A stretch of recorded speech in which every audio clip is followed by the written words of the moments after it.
Okay. Good afternoon, everyone. Welcome to another live AMA. Hopefully, you're all having an amazing Tuesday afternoon. Hope you all had a great long weekend, Thanksgiving weekend. Happy Thanksgiving to everybody. I'm Constable Dolly Mangat. I'm one of the recruiters with the Highway Safety Division within Uniform Recruitment, and I have my colleague here with me today, Constable Jose Earls. Hey, Joe, how's it going? Hello. Good yourself? I'm excellent. Thank you. How was your long weekend? It was good. Lots of traveling up north, but it was good. Yes. Yours? Mine was excellent. I know just before we got on, we were talking about fishing. So you want to tell us a little bit about your fishing trip there, your long drive to go fishing? Yes. So we drove 10 hours to Hearst, and then another 2 hours to Long Lake to go fishing. It was very cold, not like here, but it was worth it and a lot of fun. That's awesome. I know even here down in Toronto. So for those of you that are watching that are just kind of logging in, depending on where you are in the province, I know obviously it's getting cold this week for us. I was ready taking out my toque and my winter gloves and mittens and my my boots out this morning. So it's definitely getting cold. So make sure you layer up. This week is cold, obviously. And we'll just kind of get right into it as everybody's coming on board. Good afternoon, Michael, Kate. Thank you so much for joining us. I know I recognize some of these names from some of our followers have been watching all of our live AMAs. So thank you so much for always chiming in and supporting us. I'll kind of give you a little bit of background about myself. So my name's Dolly Mangat. Again, I'm one of the recruiters for the OPP. I've been on with the organization for about 9.5 years now. And I actually started in Toronto. Toronto Detachment was one of my picks, one of my detachment preferences. And I was very fortunate. I started my career here in our traffic and highway safety division. Loved being in Toronto. So I did a couple of years here. I was a breath tech. So we can talk a little bit more about that if any of you are interested, have questions about frontline specializations. And after spending some time here, I actually went to Caledon. So I was in Caledon Detachment, our general duties just outside of Brampton. I spent about a year and a half there and prior to getting into recruiting. So now I've been a uniform recruiter. I've been here for about 4 years and absolutely love it because I get to do things like this. I get to be out there, talk to the future of our organization, promote the organization, and assist the future of the organization, essentially, assist all of you to ensure that your dreams of becoming a police officer come true. So I have one of the best jobs, I think, in the organization right now and absolutely love it. Joe, let's hear from you. What do you love about the organization? Tell us a little bit about yourself. Yeah, so there's just so many different units in the organization. No time to get bored, always learning, which is amazing. I started my career, I was an auxiliary member in 2009 in Northeast Region, then got hired as a constable in 2010, where I started a 3-year northern posting in Hornpain. I then transferred to the city of Kawartha Lakes for approximately 4 years, then made my way to the Barrie Detachment until we amalgamated with the Aurelia Detachment. Once at the Aurelia Detachment, I was part of the Community Mobilization Unit, in which I dealt with mental health, homelessness, and addictions, which was an amazing unit, a great experience. I then was able to go on to 4 northern deployments in Indigenous communities, which is something I recommend for everyone. I was also fortunate to do 4 temporary acting assignments within the last 2.5 years, which was great. And my last one was in uniform recruitment, and now I'm permanently in uniform recruitment and loving it. And like Dolly said, it's just so much fun. You do different things, you're learning different things every single day, meeting different people. It's just been great. Awesome. And it's a small world in the sense that Joe and I actually worked together in Barrie. So when I was recruiting and I was working out of the Barrie Detachment, so I did see her quite a bit there. And lo and behold, that little did I know that, I'd actually be working with her in the future in uniform recruitment. So it's really nice to see her in uniform recruitment and to be working alongside her. I know, Joe, you had some, you want to talk about the healthy workplace team along with the mental health unit. So do you want to talk a little bit about that before we get into questions? Yeah, so today is Mental Health Day, which is so important because the OPP has come such a long way to helping its members, but not just its members, but our community as well. The OPP now has a mobile crisis unit team, which consists of police officers combined with health experts who actually go to calls to assist calls for mental health, etc. So it's great because the officers can learn from these mental health workers and assist. And we also participate in situation tables. So this was a lot of the stuff that I did in the early detachment.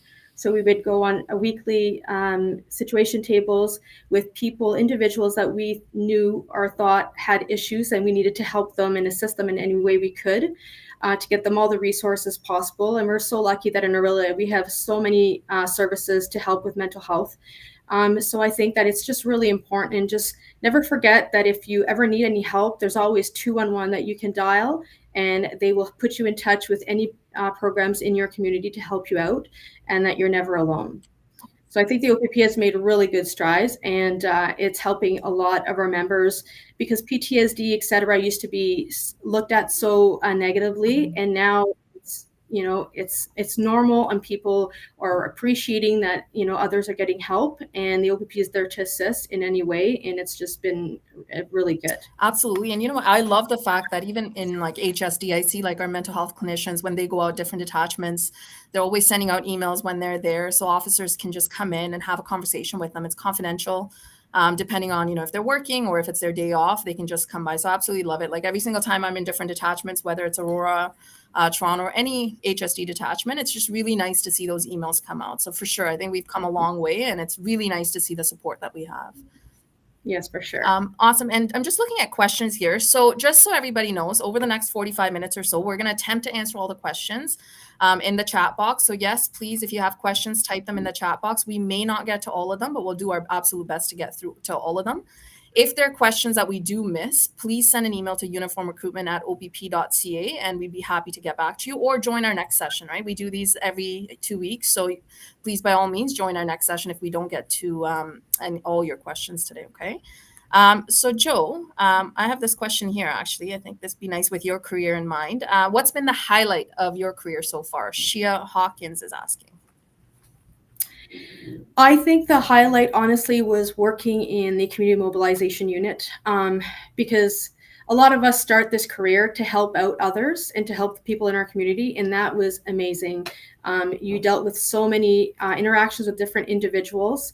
Some are so thankful that we are there to help them and to assist, and I think that the mental health portion of it was very important, and also a great experience. Absolutely awesome. Thank you. And Sukhman is asking, in terms of communication operator positions in London, they're on a work permit and not PR yet. Can they still apply? So for individuals that are interested in civilian positions with us, which PCC would be one of them, you're more than welcome to go on opp.ca/PCC. All the information is there. When the positions are posted, they're posted on the government website. You'd have to go through them. In terms of the requirements, again, every job has different requirements. There is some testing that's involved as well, but you do have to have your permanent residency or be a Canadian citizen. So you will have to look at that, and then amongst other requirements that are listed there, okay? Awesome. Okay, so we have a question from Courtney. She's wondering, during the recruitment process, at what point do they know where they'll be posted or stationed? Joe, do you want to take that? Like in terms of their detachment preferences, at what point do they actually get to select their detachment preferences, and at what point do they find out?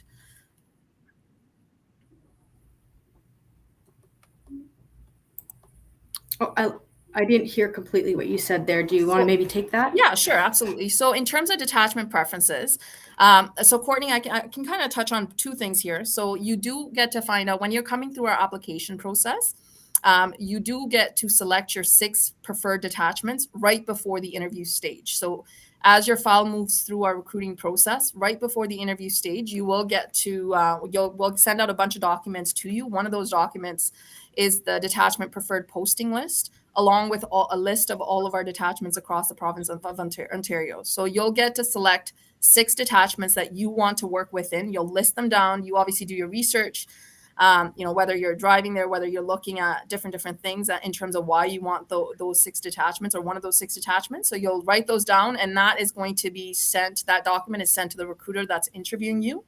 You'll have a discussion during your interview regarding your preferred detachments.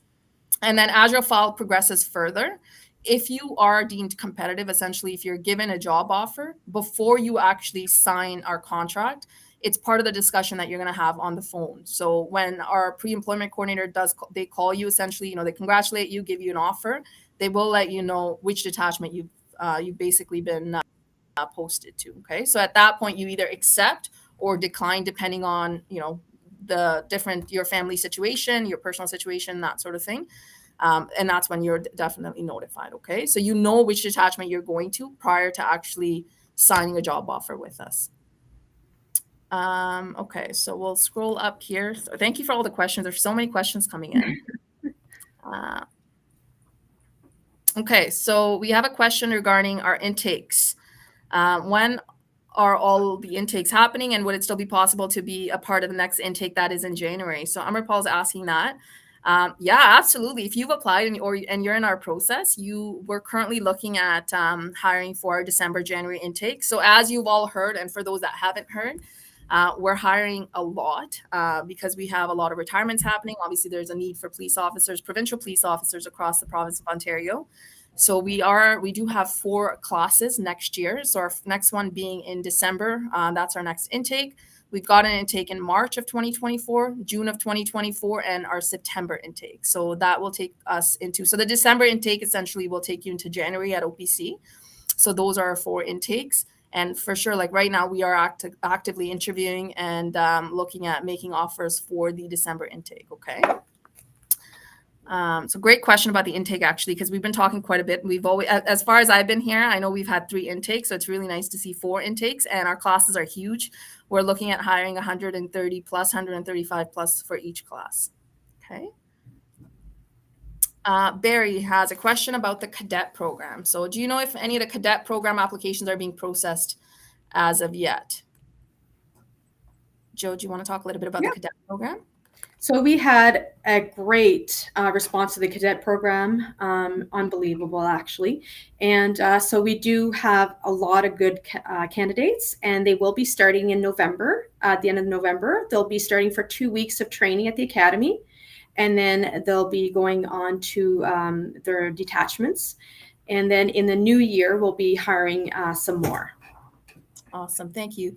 And for the cadet program too, like for those, I mean, it is like Joe mentioned, like it's a 2-week training period. It's a paid position. The best part I think about this, and I recently did a session at one of the colleges in the GTA, is a lot of students are not aware of this. There is that option of either doing part-time or doing a hybrid program where you could work part-time when you're in school, and then eventually during your summers off, if that's something that you choose to do, you can actually work full-time depending on the detachment that you're in. And you do get to pick your detachment for the cadet program as well. So you actually give us a list of the detachments. So if you're in the GTA, that stigma that you're going to be again sent somewhere else, somewhere far when you're a cadet, that's not true. We do take that into consideration. Like if you're a student at a Seneca College here or Sheridan College, Humber College, wherever in the GTA, and you're more likely to have a detachment near you, so you can definitely work out of one of those detachments should you be successful in the cadet program. Okay. I like this question, Joe. What's a typical work week schedule in the OPP for a constable? How many days, nights, that sort of thing? So I know, again, it varies for detachment. Joe, do you want to talk about how your schedule has been in terms of your career for shift work? Yeah, so a lot of times it would be 2 days, 2 nights, and then you'd have 5 off, and then it would be the opposite, 3 days, 2 nights, and then 4 off. There's also some schedules that, like when I was in community mobilization, it was 10-hour shifts, 4 days a week, but every second weekend, so you're still operational so that someone could be there on weekends. So it just depends on what unit you're in and what detachment you're in. Different regions have different schedules. Yeah, I mean, I remember in Toronto when I started, like we were on the 4 on 4 off. So it was, I did 2 days, 2 nights. I was off for 4. And then when I went to Caledon, we were on the 5 on 4 off. So again, yeah, like Joe mentioned, depending on the detachment, like I love the 4 on 4 off. It was awesome. But again, it takes some getting used to, but some absolutely love the 5 on 4 off or the 2 on 3 off. But as long as you're comfortable, I mean, you have to know that, coming into this job, you are going to be doing shift work. And when we say 4 on 4 off or 5 on 4 off, these are 12-hour shifts that you're going to be doing. Okay. And then obviously your days off are your days off. And during those days off, if you decide to pick up overtime shifts, paid duties, that's on top of your essentially your salary that you're making. Okay. I think this is, so we have a question about fitness. Is it necessary to video record fitness plan workouts on the application? So I think I know, Jonathan, what you're asking.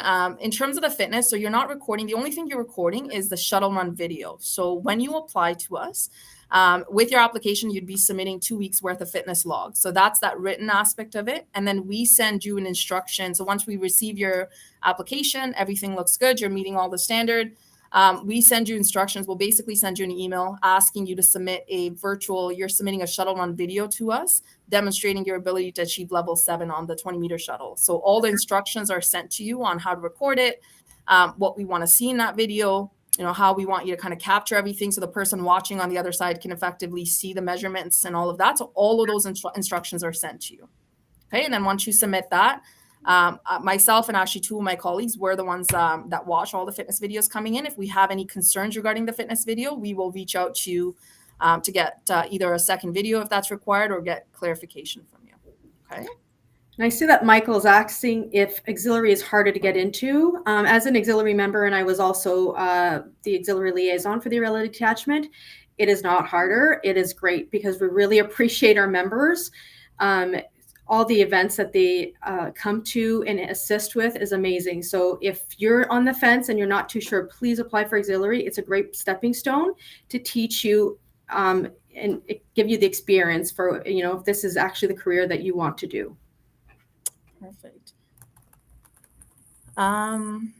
We have a question about, this is a good one, Joe. We were just talking about that actually before getting online here. Mufasa has a question about any tips for the LFI. So we only have the local focus interview team, so we don't have the essential competency interview. It's all combined together for us. So it's just one interview. It's called a local focus interview. Any tips that we have other than the 10 areas of assessment? So we were talking about how to set your questions in terms of your responses to ensure obviously you're being clear and concise during the interview, looking at the SARA model. And this is for, we have this internally as well when we're going through internal job competitions. So when we're talking about competencies or any question where you need to give us an example of, just laying it out in that clear and concise method, talking about the situation first, talking about the action, what you did, your role was, talking about your intention, why you did what you did, and then the outcome, the result of that particular situation. So just keeping it very clear and concise so it's easy for us as a recruiter to understand it. And it's easy for you to actually, process it in your mind, put everything together, and you're not going off track and talking about different things. So that would probably be my tip in terms of just, keeping things clear and concise when talking, and also just talking about yourself. Just understanding, that this is about you. Our process is not meant to be intimidating. And I've said this at like numerous information sessions and events. Like we're not here on the other side we're not sitting here to grill you. We're just sitting here to kind of really understand and get to know if you're a right fit for the OPP and if we're a right fit for you as well as an organization, right? And the best way to find that out is really if you're truthful, you're honest, you're yourself, you know who you are, and you just let your personality shine and talk about yourself. Right? Anything to add to that, Joe? No, I think it's about it. Just feel comfortable. Yeah. Mm-hmm. Absolutely. Okay. Sorry, there's so many questions I have to. This is actually really good.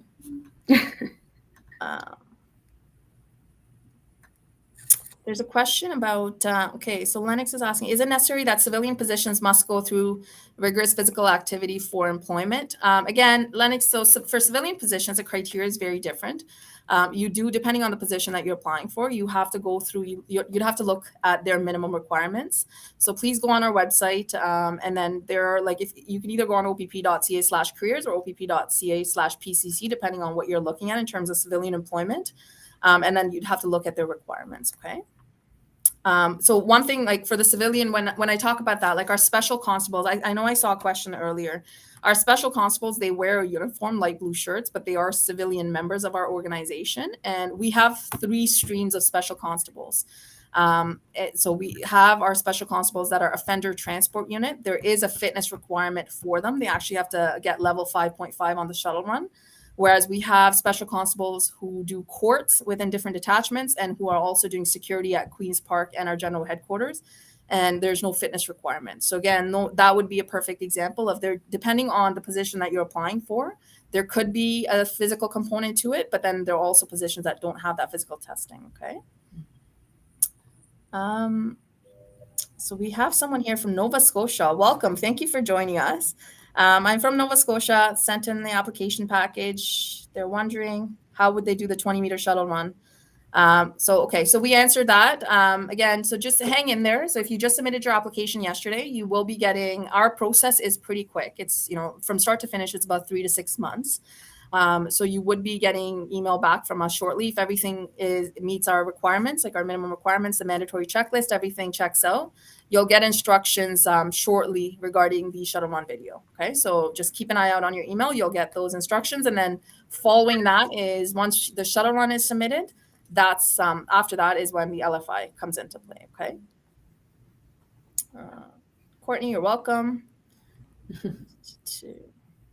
Oh, thank you. We have someone that's promoting our Toronto, our OPP CN Tower session. Yes, so that is coming up this week. That's going to be happening towards the end of this week at where we're actually, one of our recruiters, Constable Pete Tucker, is going to be there in Toronto at the CN Tower. So we're doing a joint collaboration with them, and the session's sold out. It's like 120 plus members. So if you've signed up, please, by all means, come out because this is one of our first sessions that we're doing in collaboration with CN Tower Security, whether you're interested in applying to them or the OPP. Or, you want to apply to them and use that as a stepping stone to eventually apply to the OPP as a police officer. It's a great way. It's going to be a great session. We have lots of members. We have our special constables. We have some frontline officers from different detachments that are going down to that session. So if you want to meet them or meet Pete Tucker, he's an awesome recruiter, go out to that session for sure. Okay.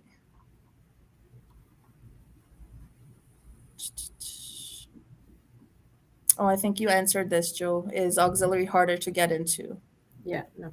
Yeah, I got that already. Perfect. And so Kristen asked, how many months does it take from the start of the application? So we talked about that. Oh, and when you get an interview.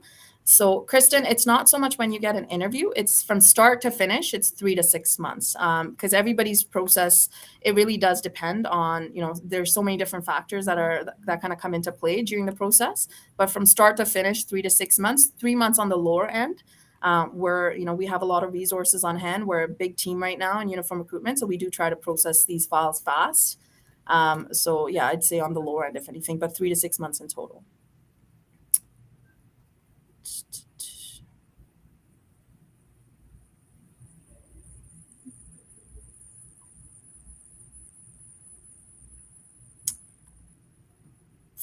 Okay, so we have a question about detachment preferences again, Joe. Someone's asking, so Jonathan, you're asking in terms of selecting your detachment preferences. Can you select, so Southern Georgian, I think you're talking about SDNG, James Bay, and Russell. So as long as you go through that list, Jonathan, so there is a list or it's a PDF document. You can even, before applying, you can look at it. If you go on opp.ca in the search box, or even in our resources, we have all our detachment, like there's a list that we have with all our detachments across the province of Ontario, and it's broken down by regions. So I encourage you to take a look at that because that will kind of give you an idea of if it's on that list, you can put it down as part of your 6 detachment preferences. Okay. Barry, you're asking about the cadet program. Have the notifications gone out? I'm actually not sure about. Joe, do you know if the notifications? I don't think they have. Yeah, I think the class is starting at the end of November, so I think they're being finalized at this point. Right? Yeah.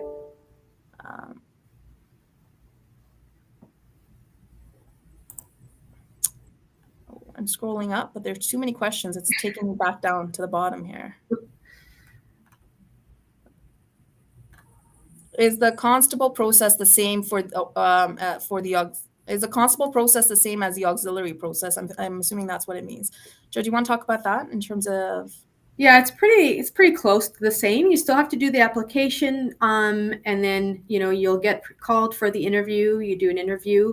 It's basically the same length as a constable's interview, and then background's done, references. So it's a lot of the same process, but a little quicker, I believe. For sure. Okay. And again, if you need more information about that, I think we have another question about the auxiliary process. Please go on opp.ca/auxiliary. That will give you the requirements. Everything's there in terms of their course. When they run their course, it's not the same as when we run ours. So all of that information, you can find it there in terms of the requirements, their application package, and all of that.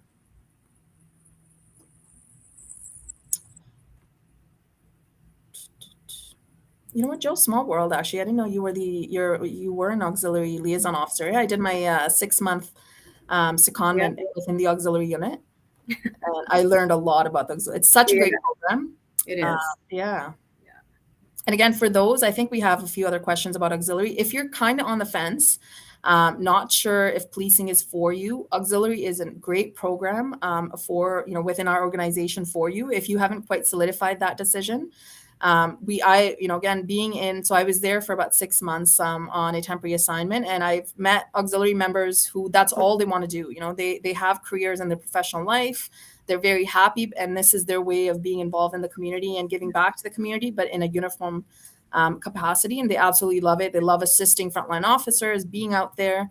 And that's it. They don't want to be a police officer. And then you have some where, and I met them in the auxiliary unit where, yeah, they, after becoming an auxiliary member for about 6 months to a year, that really helped them solidify their decision. And they started to look at, whether it be their fitness journey, whether it be in terms of preparing for otherwise, like in order to ensure their competitiveness, they started working towards that so they could apply to be an officer. So it's really a great tool that we have within the organization.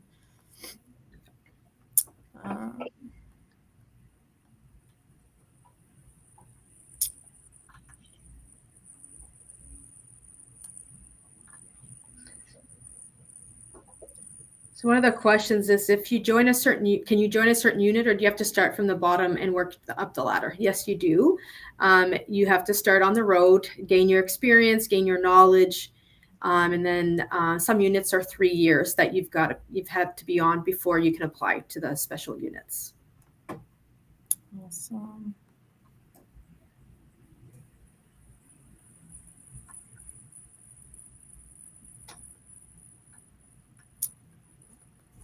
There is a question about per hour salary. So it's not per hour, it's annual. So our first class constable at this point, which is about 3.5 years, they make 102 and change, 102,000 and change. But all of this information in terms of, because it's different depending on, when you start off as a probationary constable, and then as you go through in terms of your progression to 4th class, 3rd class, 2nd class, and 1st class, which takes you about 3.5 years. All those, the salaries for each level, that is listed on our website. So please go on opp.ca/careers. If you click on constable, it breaks down our salary on our website. Question about, do you know the demand for officers in Oxford County?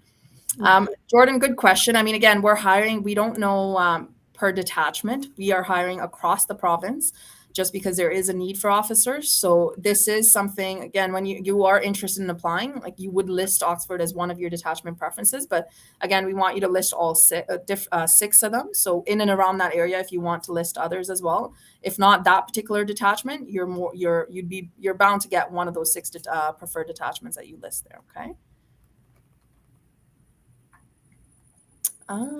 We have a question about OPC when admitted. I think that's about OPC. Are there many stages to pass to graduate? Do you want to talk about OPC? Sure. Yeah, as long as you have to pass all your courses with a 75% average, that is the passing mark.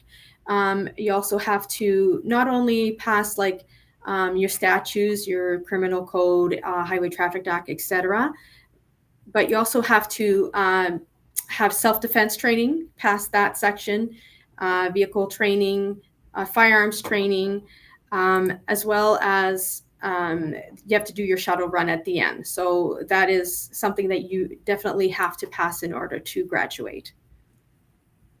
Awesome. Thank you.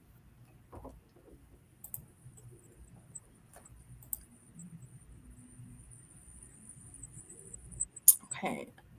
So we have a question here about shift work from Natasha. How do you manage shift work? What's your routine? Can we give any advice so that we don't burn out easily and can perform our duties? Joe, do you want to talk a little bit about what you did in terms of managing shift work when you were on the front line? I like the shift work. I won't lie. I really enjoy. I find that when you had the 4 or 5 days off in a row, it was a good time. Even if you didn't work the overtime, it was a good time to reboost, go to the gym. Just a lot of self care. And I honestly didn't have an issue with it. I don't know if you have any negative thoughts about it, but for me, I enjoyed it. You know what? I agree. I loved night Yeah. shifts. That was my thing. I wasn't a morning person, but I loved night shifts, like just coming in, getting things done in the morning, coming in, doing my shift, and then having those days off, right? Like whether it be your 4 days off or when I was on the 5 on 4 off, like having 5 days off, being at the grocery store when other people weren't there and shopping and getting things done. So I genuinely enjoyed shift work. In terms of making it work, it's understanding and knowing that you're coming into this profession that does require you to do shift work, right? And a 12-hour shift does not necessarily mean that you're going to finish at 12 hours, because if something happens, you're responding to call, that gets it's extended, you're going to see that call from start to finish. So that 12-hour shift can sometimes turn into a 16, 18-hour shift. Doesn't happen often, but when it does, you need to be prepared for that. And mentally, I think you need to come into this profession knowing that you should be prepared for that, and having the support system around you, right? So whether if you have kids, you've got a partner, and ensuring that you have that support system around you to help you with all of that. I know for me, again, I have a child. So like ensuring when I was on the front line, just ensuring that I had the support system to take care of that, to be there to assist whenever I needed their assistance. So, okay. And then obviously I think the biggest piece of advice that I got and this was a second career for me. So I didn't have the police foundations. I actually have a business degree.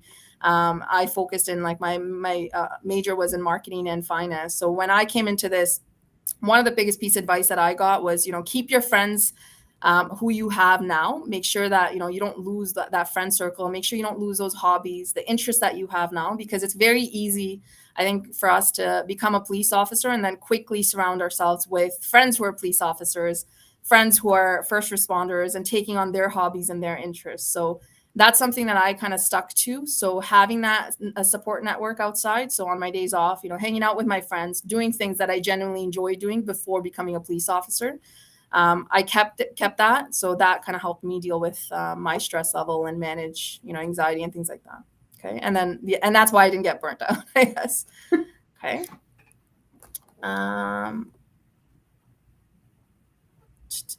Okay. Jordan. So congratulations. Jordan has made it to the background stage. They're currently in the background stage. They're curious how long to expect this step to take before the job offer. So Jordan, this is actually one of our heaviest stages in our process. This does take, because there's so many different things that are happening during the background investigation stage. There's medical, vision, psych testing, sigma testing. There's so many different things that are happening, including your background investigation. So just be patient at this point, because you will be hearing back eventually. Like you'll hear back. We won't keep you in the dark, but it's just this process does take some time right at this stage, because there's so many different things that are happening. Okay. There's a question about OACP, Joe, that just came in. Do we need to get the OACP certificate to apply? I can take that. So yeah, so for us, you don't need the OACP certificate. If you have it, that means obviously it shows that you've gone out, you're motivated, you went and you got the certificate, and you're applying to municipal police services as well. So by all means, submit it with your application. It does show that you did complete certain steps, but you don't need the OACP certificate to apply to the OPP. Okay. Has the mandatory requirement for post-secondary schooling been dropped within recent times? So Cody, for us, that requirement it hasn't come into play. For us, our minimum requirement for education is still high school diploma or an equivalency. If you've studied outside the country, for us, you don't need the post-secondary aspect. And for us, I mean for the OPP. Okay.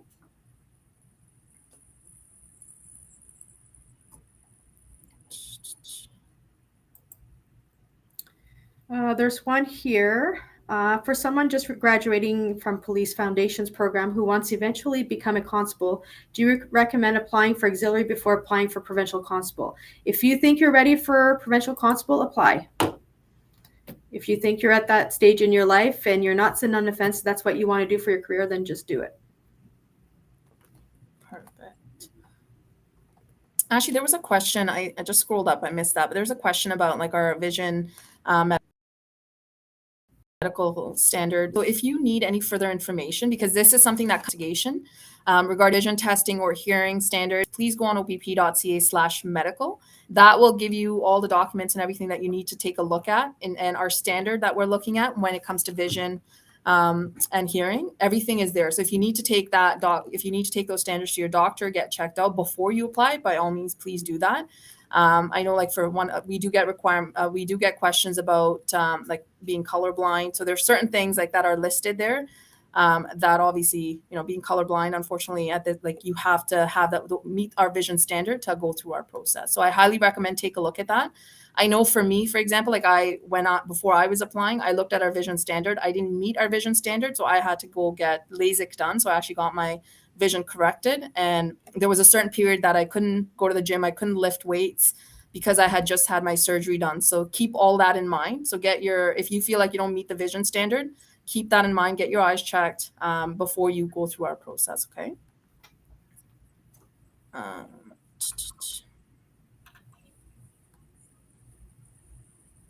Okay, so this is a good question about probationary period Mufasa has.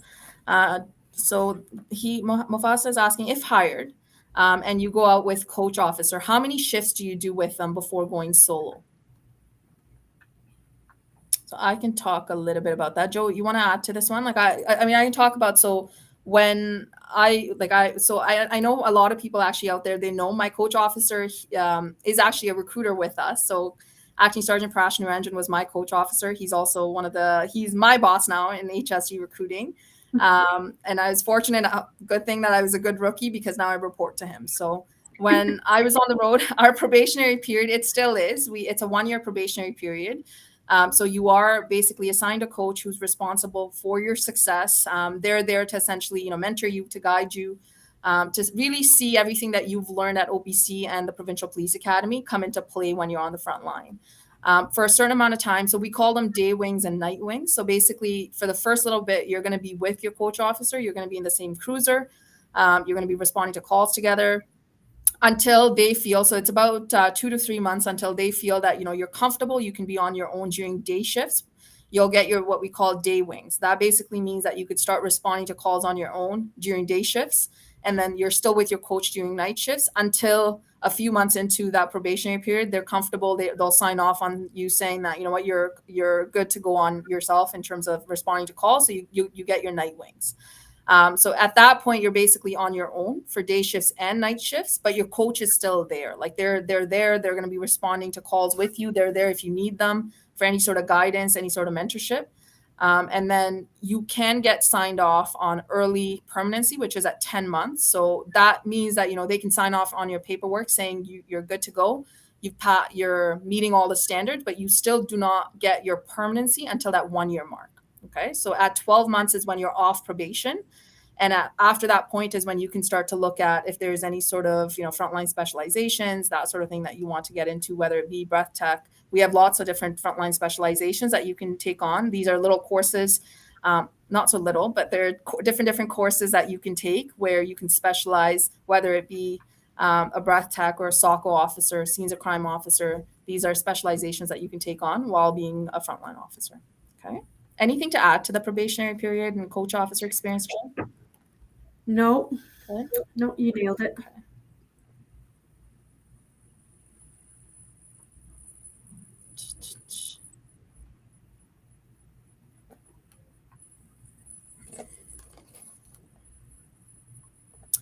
Okay, so we have a question about the cadet program. They haven't received, Chenish, though you haven't received a response about the cadet position. Yeah, I would say just, there's nothing stopping you from applying elsewhere. Like I'm not going to sit here and say, just hold off, don't apply anywhere. At the end of the day, if this is something that you want to do. But again, right now, the calls are still being made for our November intake. The class has not been finalized yet. So that's just information for you to know. But again, at the end of the day, if you are, you have aspirations to apply to a different cadet program with another service, by all means, you can definitely do that as well. There's a question here regarding schooling. Someone's only done their school at the end of December. They want to know if they can apply now or later. You can apply anytime you want. You don't need to wait till you're finished. By the time all the process goes through, you'll be done school anyway. Perfect. Okay, another question about the OACP. No, you do not need the OACP to apply to the OPP. If you have it, great, submit that with your application, but you don't need to have that. Oh, Joe, do you want to take this one? Where can we send our application? There's go to OPP Hire, and there'll be a link for you to send your application through. Perfect. And all the like there right now it's all in terms of the package, what we want, like it has to be under 10 megabytes. All of that information is on our website. So just go on the website and it'll direct you. The application package is there, the 2 fitness logs that we want you to fill out, that's there, everything's there. So take a look at that. Again, that's opp.ca/careers.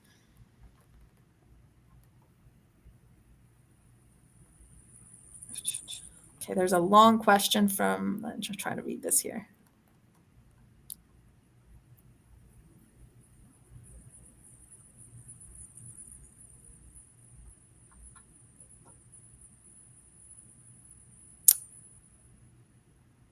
Okay, so there's a question so Shalyn Carter, I know it's a long question, so I'm just trying to read everything that you've typed in here.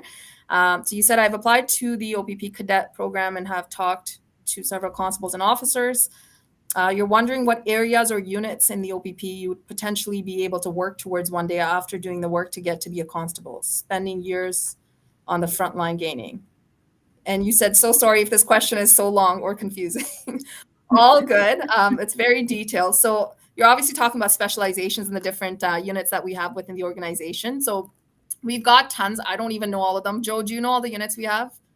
Nope, there's so many. There's so many, and it's fun. Like it's crazy that we find out like every single time I'm doing some of these events where we want specialized units, like members to come out, and then they come out during our conversations. Like I learned that we have all these units that I had no idea about. So we have, you name it, we have the unit. So once you're a first class constable with us, so that's about 3.5 years. We have what we have basically call it internal job postings. So these are positions that, from across the province of Ontario, from different units, they're posted. You have access to it as a member. So you basically review them and you'll look at, the minimum requirements, what the job entails. And if that is something that interests you, so you can definitely apply for that. And depending on the unit that you're applying for, there are different, there's a selection process. Obviously, there's an interview process. So if you're looking at applying to like our tactical teams, for example, like whether it be TRU or ERT or K9, they may have a physical component to that, right, as part of their selection process, because that's essentially what that job entails in terms of being physically demanding. So there's going to be that selection process that you have to pass. Whereas a different position may involve some testing, if you're going to investigations or even recruiting, for example, like when Joe and I applied for this position, we had to go through the interview process, the selection process. There's an assignment, there's a presentation. So all these things we had to go through. And then this becomes our home position. So now, this is where we are in this unit. And until and unless, we look at elsewhere in a different unit, this is our home position now. Okay. But there are lots of different units. That's what's so good about our organization. Yeah.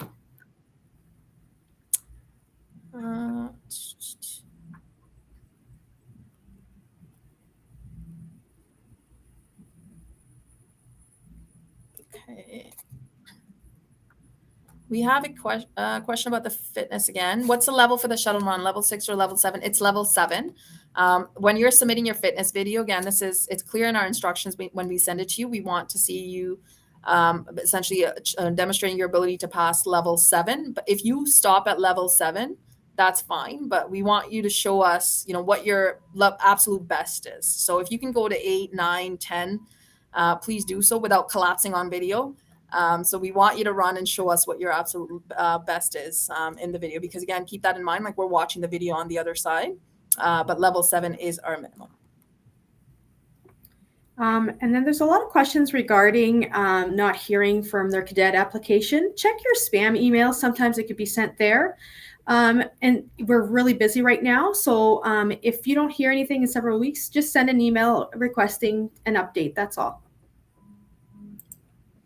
Perfect.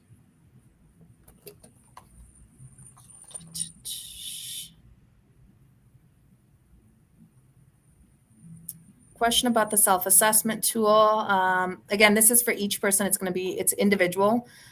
You basically look at it and respond to those areas of assessment, how they apply to you.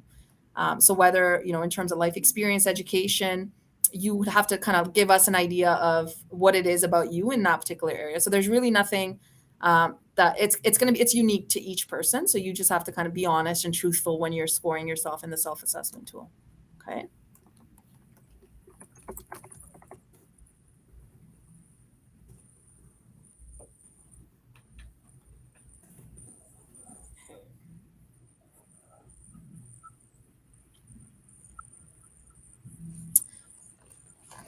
Question about, so Mufasa has a question about a ticket.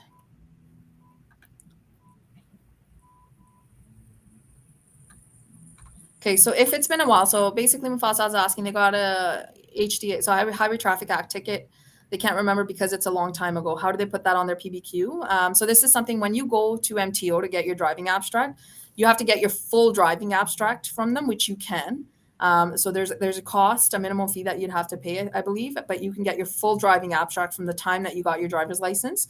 That will break it down for you in terms of all your any sort of infractions that you have. They'll all be listed there. Okay. Thank you, Edvit. I said thanks a ton, Constable Mangat and Constable Earls. Are you still accepting cadet program applications? Not for this one, not for this intake, just because this intake has closed.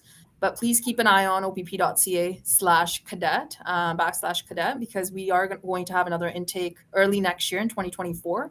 So the applications will be open for that as well. Okay.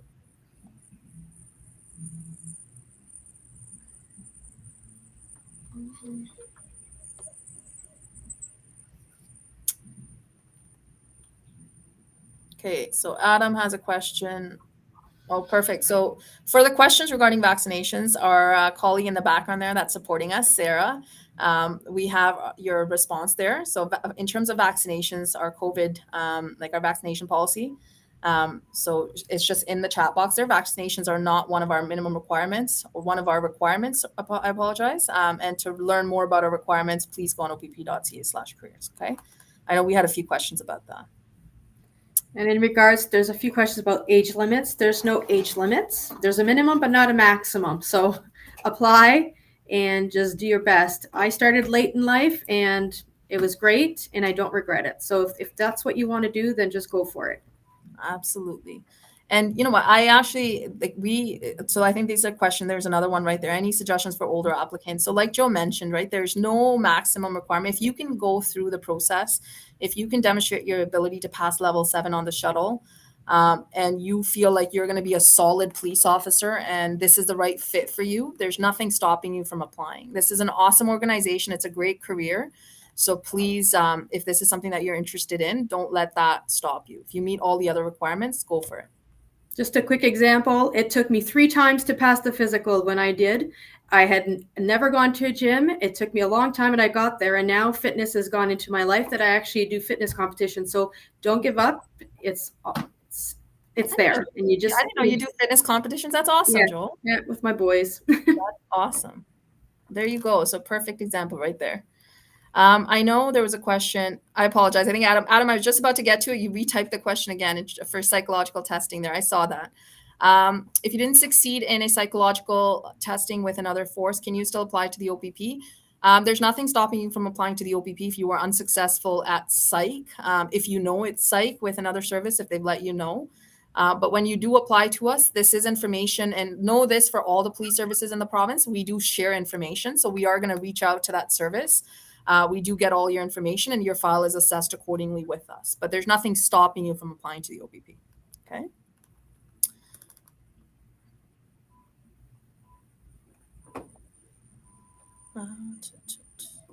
In regards to OPC campus, when I went, you had to stay on campus. During the week, weekends, obviously you do what you want, but during the week you had to stay. I don't know if it's still the same, Dolly, if you know that. For OPC, yes, they Yeah. are. Yeah. They're still staying there. There is an online component right at the beginning, just because obviously right now there are 4 classes. Mhm. They're still, I know they're working out the details. We don't have the details, but there is a bit of an online component. But yes, for the most part, you are staying there. So it's 2:50. We're cutting it close. We'll probably take up maybe 2 more questions. Again, we do apologize if we didn't get to all the questions. There's a lot of questions, so thank you so much. We tried our best to kind of scroll up and down, but we'll try. We'll take up 2 more. Joy, are we good with that? 2 more Yep. questions? Yep. Perfect. Perfect. Okay, so we have a question. If you're successful with a detachment and want to transfer to a different one down the road, what is the process? So when you apply to us, Penny, once you're a first class, you cannot. So this has changed over the last few years. So basically, you cannot transfer out of a detachment until you're a first class constable. So 3.5 years. And then after that, you basically can go, if you decide to move somewhere else, you want to put a detachment, preferred detachment down, you can definitely go on the transfer list and then you go from there. Okay. So when you are, again, that's why when we give you the job offer, we let you know which detachment you're going to. So just keep that in mind when you're selecting, when you're saying yes, that is the detachment that you've selected for the next, 3.5 years. Okay.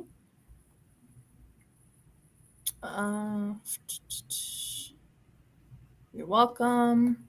Got lots of thank yous coming in. Okay, so we will.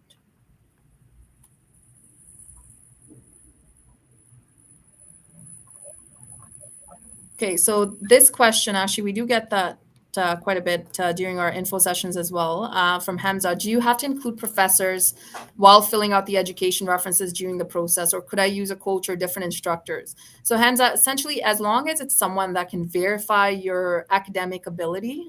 So sometimes, if you've been out of school for a while, you did post-secondary or secondary, a while back, it's anybody that can speak to, so if it's a different instructor or coach that can speak to your academic ability, they can speak to what kind of student you are, your learning ability, that's fine. You can put their information down.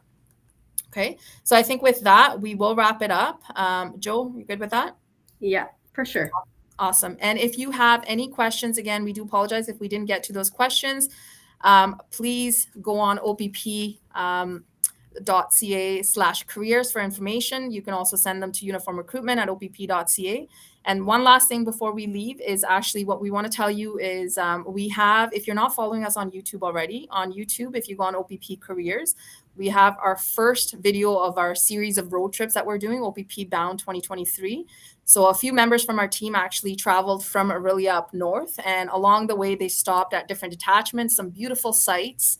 And you get to see, some frontline officers at different detachments, and really get to see that video and look at, different officers and their experiences as they're doing this road trip. So please watch that video on YouTube, because this is the first in line of many future videos to come. So I highly encourage all of you to go watch that video. And if you're not following us on all the other social media platforms, please follow us, stay in touch for any upcoming events. Keep an eye out on opp.ca/events. Okay. Thank you very much.